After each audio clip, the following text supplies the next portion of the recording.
அனைவருக்கும் வணக்கம். வாங்க இன்றைக்கி நம்ம காய்கறிங்களை எப்படியெல்லாம் கட் பண்ணலாம் அப்படின்றத பார்க்கலாம். நானும் இப்போது ஒரு காரக்குழம்புக்காக காய்கறி கட் பண்ணிகிட்ருக்கேன். பாருங்கள், வெங்காயத்தை நான் ஏற்கனவே ஃபாஸ்ட்டாக தாங்க கட் பண்ணுவேன், ஆனால் இது கொஞ்சம் ஃபாஸ்ட் தான்.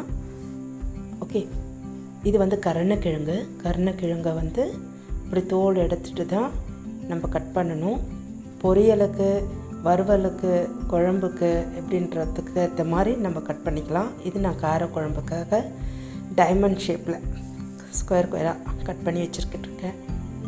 ஓகே, இது கத்திரிக்காய் காரக்குழம்புல போட போகிறதுனால முழுசாக நீளமாக ரெண்டு பீஸாக கட் பண்ணுறேன்.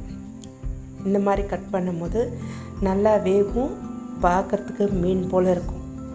அதனால் இந்த மாதிரி இதுவாக போட்டால் நம்மளுக்கு பிடிக்கும், நம்ம வீட்டில் எல்லாருக்கும். ஸோ இது வாழைக்காய் எப்பவுமே மேலே ஒரு பார்ட் கொஞ்சமாக விட்டுட்டு கட் பண்ணி அந்த தோலை இழுத்திங்கன்னா உங்களுக்கு அந்த தோலெல்லாம் வெளியே வந்துடும்.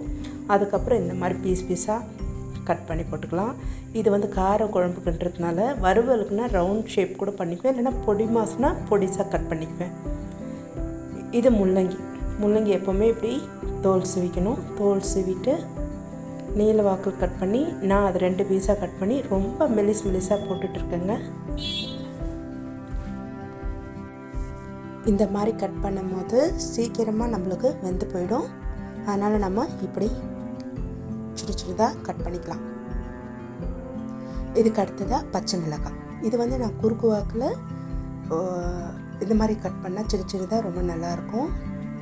ஸோ பிசைஞ்சு, அதாவது எப்படி சொல்கிறது, அது நல்லாயிருக்கும் குழம்புல போடுறதுக்கு.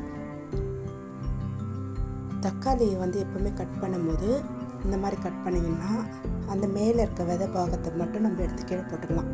அது ரொம்ப ஈஸியாகவும் இருக்கும் இப்படி கட் பண்ணுறதுனால. ஸோ இப்படி கட் பண்ணிக்கிங்க. நீங்களும் இதெல்லாம் கட் பண்ணி ரெடியாக வச்சுக்கணும். இப்போ பூண்டு தான் கொஞ்சம் இடிக்கிற வேலை இருக்குது, நான் அதை ரெடி பண்ணணும். பாருங்கள், நான் ரெடி ஆயிடுச்சு.